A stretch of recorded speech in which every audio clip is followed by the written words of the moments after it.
Hello दोस्तों, आप सभी का स्वागत है मेरे यूट्यूब चैनल पे। आज हम लोग क्लास 8 का चैप्टर 2 पढ़ेंगे, जो है एक चर वाले रैखिक समीकरण। ठीक है, इसको इंग्लिश में क्या बोलते हैं? Linear equation in one variable. अब सबसे पहले हम लोग ये समझेंगे कि लीनियर इक्वेशन का मतलब क्या होता है, यानी कि एक चर वाले रैखिक समीकरण के बारे में हम लोग पढ़ेंगे। तो सबसे पहले ये समझेंगे कि चर क्या होता है, अचर क्या होता है, फिर एक चर वाले रैखिक समीकरण का मतलब क्या होता है। ठीक है, जिसको इंग्लिश में क्या बोलते हैं? Linear equation in one variable. तो हम लोग सबसे पहले ये समझेंगे कि वेरिएबल क्या होते हैं, फिर वन वेरिएबल, टू वेरिएबल, इसका क्या मतलब है। उसके बाद हम लोग समझेंगे। तो सबसे पहले इस वीडियो में आपको जो चीज़ सीखने को मिलेगा वो क्या मिलेगा? सबसे पहले आप सीखिएगा कि बीजीय व्यंजक किसे कहते हैं। पहले हमें क्या सीखना है कि बीजीय व्यंजक क्या होता है। उसके बाद सीखेंगे कि समीकरण किसे कहते हैं, समीकरण क्या होता है। फिर उसके बाद सीखेंगे चर एवं अचर क्या होते हैं। उसके बाद सीखेंगे समीकरण का हल, जो हमें समीकरण देखने को मिलता है उसका हल हम कैसे निकाल सकते हैं। उसके बाद सीखेंगे कि समीकरण होता क्या है। उसके बाद देखेंगे समीकरण का हल कैसे निकालें, यानी कि समीकरण जो हमें दिया हुआ है उसका मान हम कैसे पता करेंगे, उसका हल कैसे निकालेंगे। इन सारी चीज़ों के बारे में इस वीडियो में हम लोग सीखने वाले हैं। तो प्लीज़ वीडियो को कंप्लीट देखिएगा, और अगर आप इस चैनल पे न्यू है तो प्लीज़ चैनल को जरूर सब्सक्राइब कीजिएगा, वीडियो को लाइक कीजिएगा और अपने फ्रेंड्स के साथ शेयर भी कीजिएगा। ठीक है, तो आइए शुरुआत करते हैं। तो सबसे पहले हम ये समझते हैं कि बीजीय व्यंजक किसे कहते हैं। तो हम एक एग्जाम्पल लेते हैं, जैसे मान लीजिए 5x + 3 अगर हम ये लिखते हैं, एक हो गया पहला चीज़। दूसरा, अगर हम लिखते हैं 7y + 9 और लिखते हैं, एक और एग्जाम्पल लेते हैं, तीसरा एग्जाम्पल लेते हैं 2x + 7x + ये क्या कहलाता है? बीजीय व्यंजक कहलाता है। क्या कहलाता है? बीजीय व्यंजक। अब बीजीय व्यंजक किसे कहते हैं? जिसमें कोई कांस्टेंट हो और साथ ही साथ एक वेरिएबल हो। जैसे आप काउंटिंग का जो नंबर होता है, यानी कि जो वैसी संख्या है जिसको आप क्या कर सकते हैं, गिन सकते हैं, उनका, और साथ ही साथ X Y Z A B C D जो कुछ भी लिखा हुआ है, अगर उनके साथ कोई एक्सप्रेशन होता है, कोई ऑपरेशन होता है, मतलब कोई जोड़ घटाव का कार्य अगर किया जाता है, तो वो जो लिखने का तरीका है वो क्या कहलाता है? एक्सप्रेशन कहलाता है। और हिंदी में इसको क्या बोलते हैं? व्यंजक बोलते हैं। क्या बोलते हैं? व्यंजक। और इसी में, यानी कि ये जो आपके पास एक्सप्रेशन, ये जो व्यंजक लिखा हुआ है, अगर इसमें यहाँ पे अगर इसमें हम इक्वल टू लगा देते हैं तो ये क्या बन जाएगा? समीकरण बन जाता है। क्या बन जाता है? समीकरण। इनको हम क्या बोलेंगे? समीकरण बोलेंगे।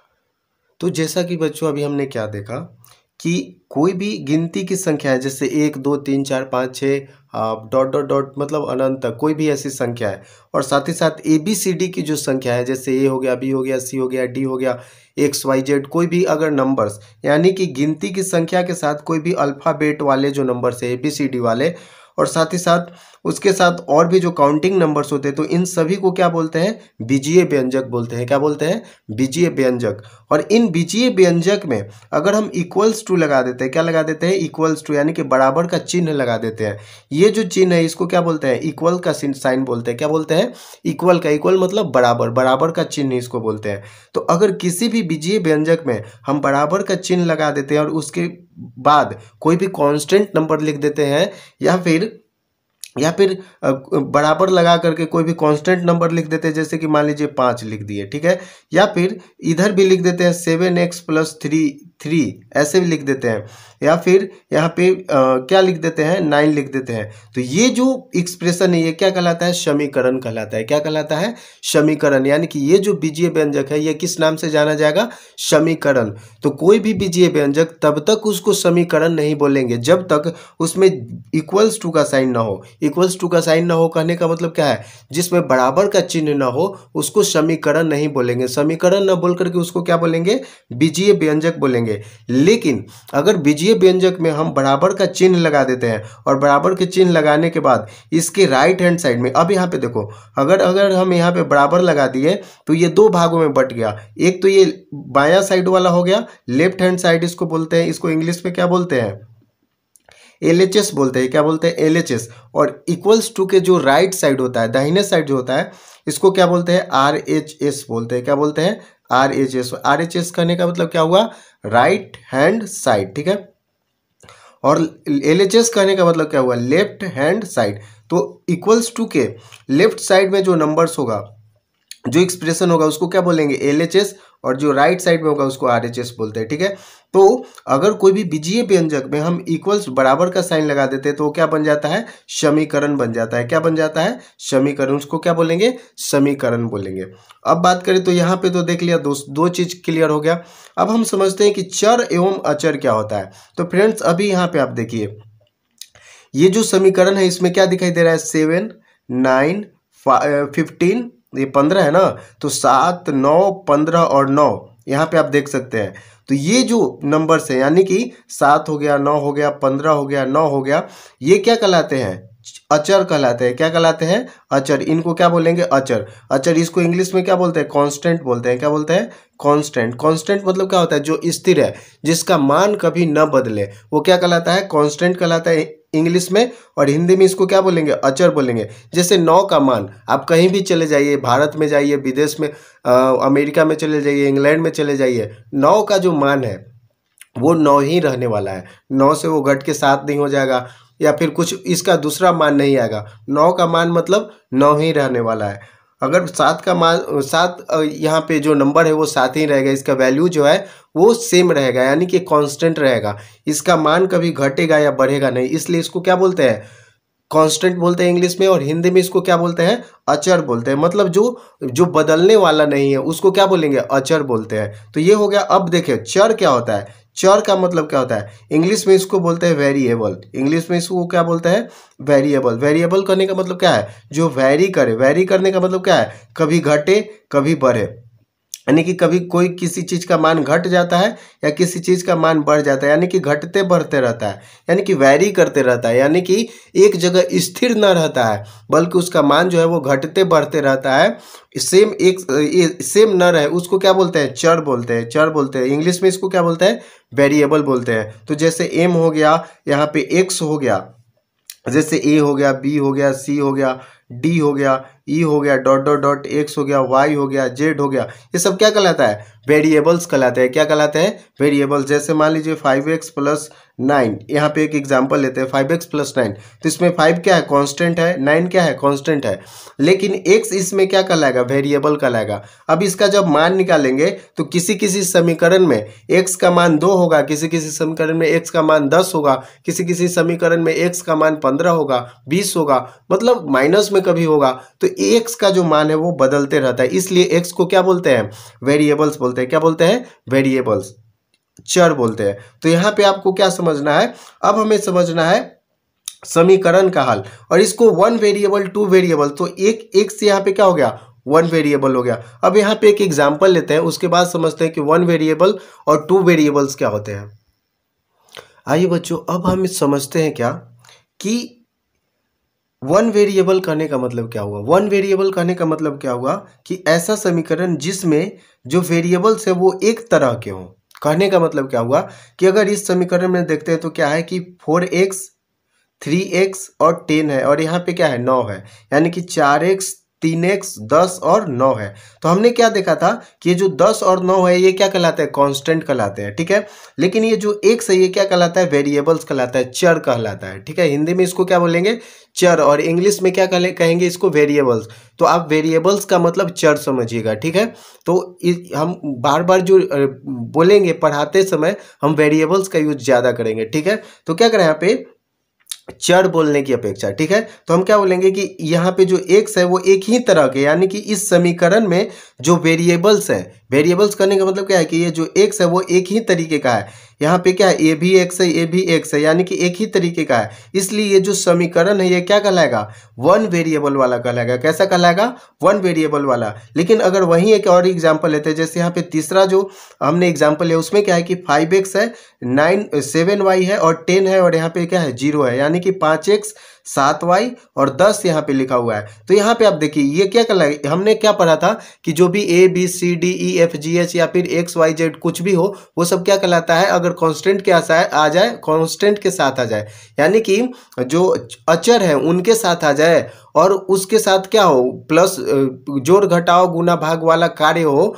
तो वो क्या कहलाता है, समीकरण कहलाता है, बीजीय व्यंजक कहलाता है। और ये जो X Y Z A B C D जो होते हैं, ये सब क्या कहलाते हैं, वेरिएबल्स कहलाते हैं और चर कहलाते हैं, चर कहलाते हैं। तो यहाँ पे आप देखिए एक्स एक एक एक क्या है, एक चर हो गया एक्स और दूसरा चर हो गया वाई। तो ये क्या हो गए, दो चर वाले हो गए। कैसे हो गए, दो चर वाले। अब ये वन वेरिएबल वाले तो रहे नहीं, अब ये क्या कहलाएंगे, टू वेरिएबल्स। लेकिन हमें पढ़ना क्या है, वन वेरिएबल्स वाले पढ़ने हैं। कैसे पढ़ने हैं, क्लास 8 में वन वेरिएबल्स वाले पढ़ने हैं। तो इसलिए ये क्या कहलाएगा, दो चर वाले कहलाएंगे। तो ये क्लियर हो गया होगा कि वन वेरिएबल्स का मतलब क्या होता है, टू वेरिएबल्स का मतलब क्या होता है। अब यहाँ पे बात आती है लीनियर इक्वेशन की। लीनियर इक्वेशन कहे तो रैखिक समीकरण। लीनियर इक्वेशन कहने का मतलब क्या हुआ, रैखिक समीकरण। अब रैखिक समीकरण का मतलब क्या हुआ कि जिस समीकरण को सोल्व करने पे अगर उसको ग्राफ पे दर्शाया जाए तो एक सीधा लाइन होगा, यानी कि इधर कहीं पे भी एक सीधा लाइन में, यानी कि जब इस समीकरण को सोल्व करने के बाद इसको हम ग्राफ पे दिखाएंगे तो एक सीधा लाइन ड्रॉ होगा, इसलिए इसको क्या बोलते हैं, लीनियर इक्वेशन, यानी कि एक रैखिक समीकरण। तो क्या करें यहाँ पे कि अब हम देखें तो वैसे इक्वेशन जिनको सॉल्व करने के बाद एक सीधी रेखा वाला उनका सॉल्यूशन आता है, तो वो क्या कहलाता है, लीनियर इक्वेशन या फिर रैखिक समीकरण कहलाता है। तो इसमें तो हम लोग पहचानेंगे कि कैसे कि कौन रैखिक समीकरण वाला है। तो जिस वेरिएबल्स का जो पावर है, यहाँ पे अगर कोई भी लिखते हैं, जैसे एक्स लिख दिए और एक्स के ऊपर कोई भी साइन दे दिए, तो वो सब क्या कहलाता है, जैसे एक्स के ऊपर 3 साइन लिख दिए, यानी कि वाई लिख दिए और वाई के ऊपर 4 लिख दिए। तो ये जो वाई के ऊपर 4 लिखने का जो बात है, ये क्या कहलाता है, पावर कहलाता है। क्या कहलाता है, पावर। तो अगर x का पावर, यानी कि कोई भी वेरिएबल्स है जिसका पावर एक से मतलब एक से ज्यादा ना हो, यानी कि अब देखिए यहाँ पे x लिखा हुआ है तो इसके ऊपर एक तो लिखा नहीं है, यानी कि जिसके ऊपर कुछ नहीं लिखा हुआ उसका मतलब एक माना जाता है। तो वैसे वेरिएबल जिनका पावर एक होता है उस समीकरण को, यानी कि वैसे इक्वेशन में जिनके वेरिएबल्स का मान एक होता है, जिनके वेरिएबल्स का पावर एक होता है, वैसे समीकरण को क्या बोलते हैं, लीनियर इक्वेशन या फिर रैखिक समीकरण बोलते हैं। और जिसका पावर एक से ज्यादा होता है, जैसे मान लीजिए 2 हो गया या फिर 3 हो गया या 3 से ज्यादा हो गया, तो ये सब क्या कहलाते हैं, रैखिक समीकरण नहीं कहलाते हैं। तो हम लोगों को इन समीकरण के बारे में इसमें नहीं पढ़ना है, ठीक है। तो हम लोगों को इन समीकरण के बारे में नहीं पढ़ना है इस क्लास 8 में। हमें सिर्फ और सिर्फ इस चैप्टर में क्या पढ़ना है, वन वेरिएबल्स वाले लीनियर इक्वेशन के बारे में पढ़ना है, जिसके वेरिएबल्स का पावर 1 हो और साथ ही साथ जिसके जो चर हैं वो सिर्फ और सिर्फ एक तरह के हो, यानी कि वन वेरिएबल्स वाले हो। उसी समीकरण को हम लोग क्या पढ़ेंगे और उसका सॉल्यूशन देखेंगे कि इसको सॉल्व कैसे करते हैं। तो आई होप ये क्लियर हो गया होगा। अब हमें देखना है कि समीकरण का हल कैसे निकाला जाता है, ठीक है। आइए अब आगे बढ़ते हैं। तो बच्चों हमने यहाँ पे 2 एग्जाम्पल लिया है, ठीक है। एक है 2x + 5 = 9 और दूसरा क्या है 4x + 3 = 5, ठीक है। अब हमें इसको हिंदी में बोले तो क्या है, 2x + 5 = 9 और 4m + 3 = 15, ठीक है।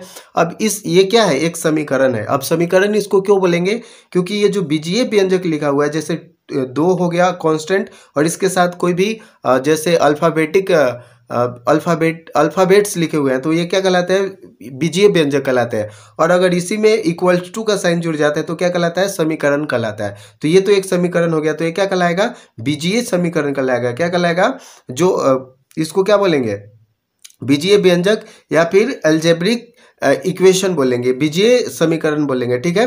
तो यहाँ पे देखो, अब यहाँ पे इसको हम सोल्व कैसे करते हैं, सोल्व करने का तरीका क्या है, इसको हम लोग सीखते हैं।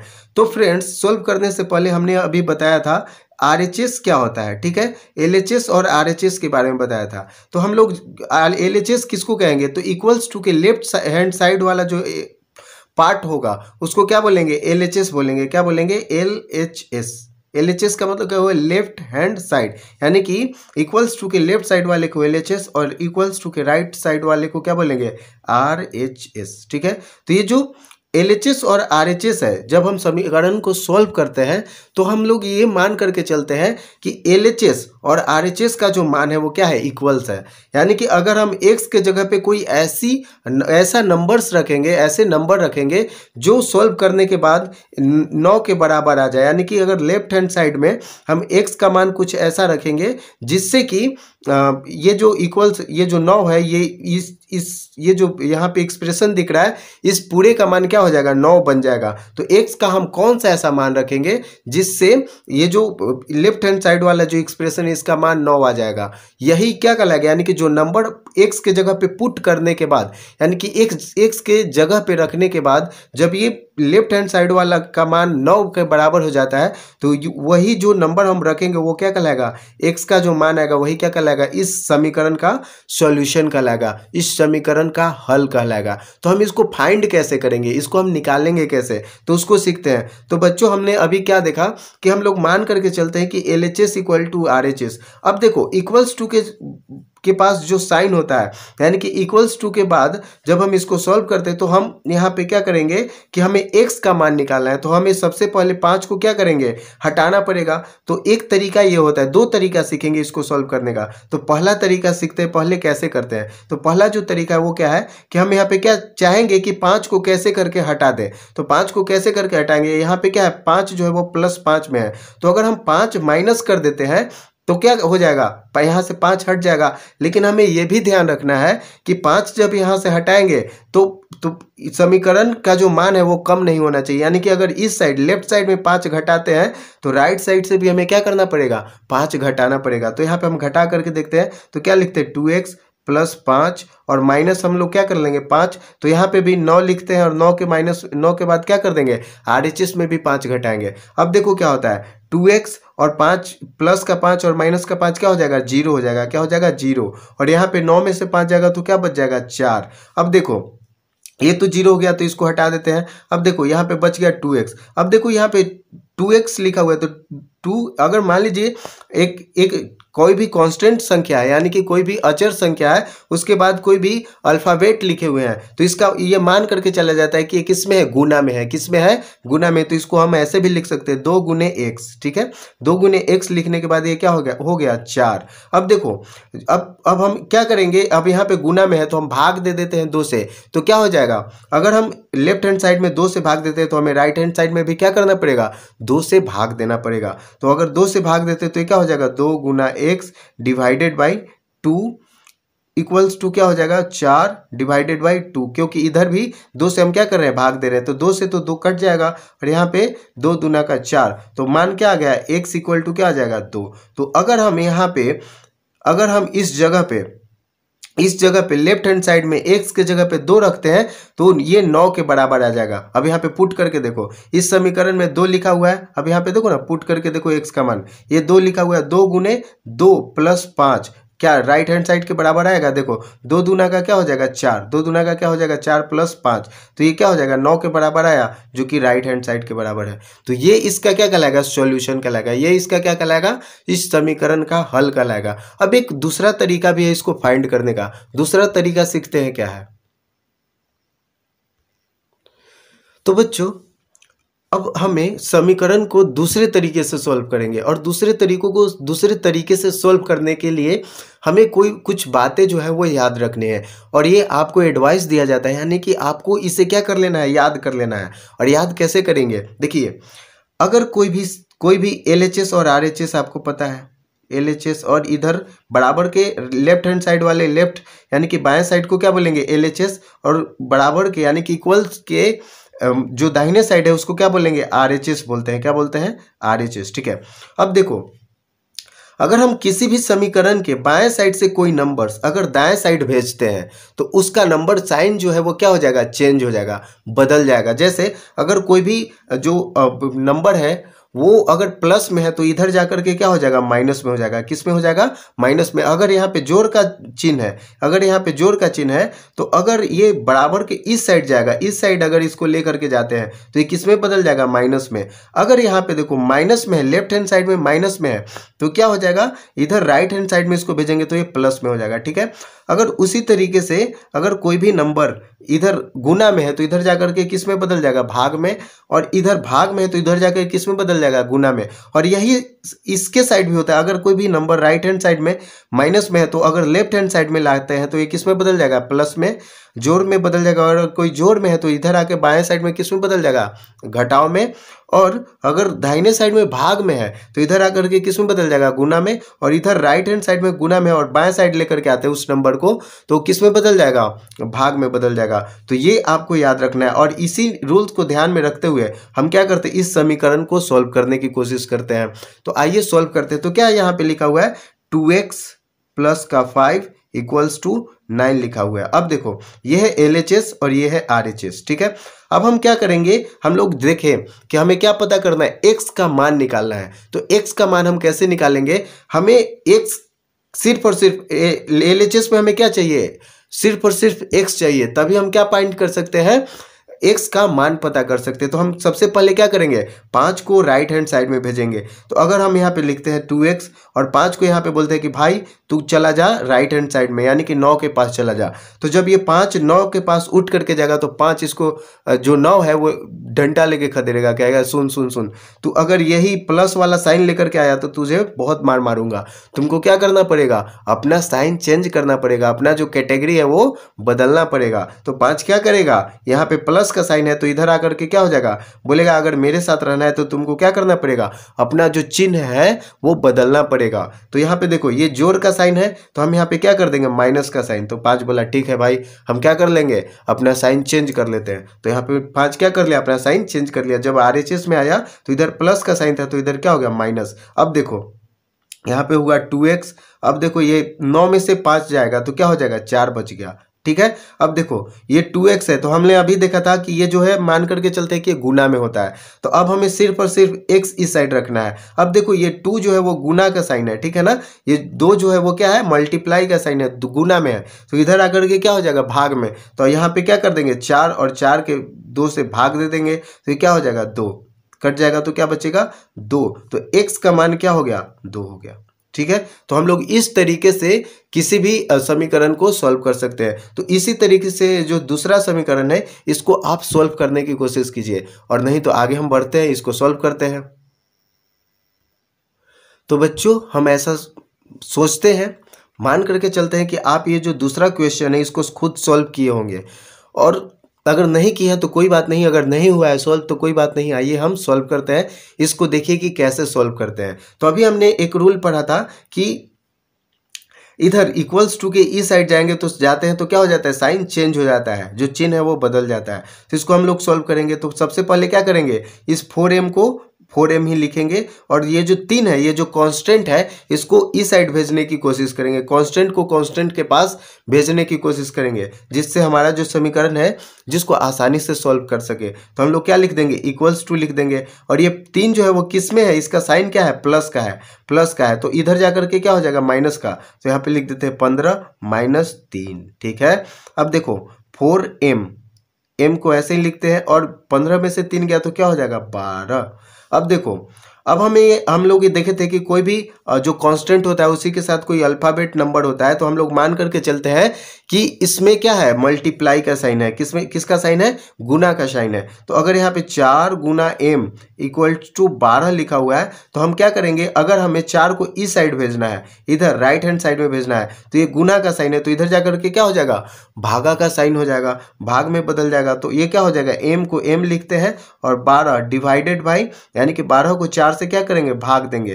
तो ये क्या हो जाएगा, 4 को 3 से, यानी कि 4 तिया 12 हो जाएगा। तो m का मान क्या हो गया, m का मान हो गया 3। अब देखो ये जो 3 है ना, ये m के जगह पे 3 यहाँ पे पुट करके देखो 15 आएगा। देखो राइट हैंड साइड में क्या है, 15। अब यहाँ पे हम लोग m का मान 3 पुट करके देखते हैं, रख के देखते हैं। तो यहाँ पे क्या है, 4 और गुना m का मान क्या है, 3, और जोड़ क्या है, 3। अब देखो तो 4 तिया 12 प्लस 3 क्या हो गया 15 आया, तो यहाँ पे LHS इक्वल टू क्या हो गया RHS। इसका मतलब M का जो सॉल्यूशन है, M का जो हल है वो क्या कहलाएगा 3 कहलाएगा।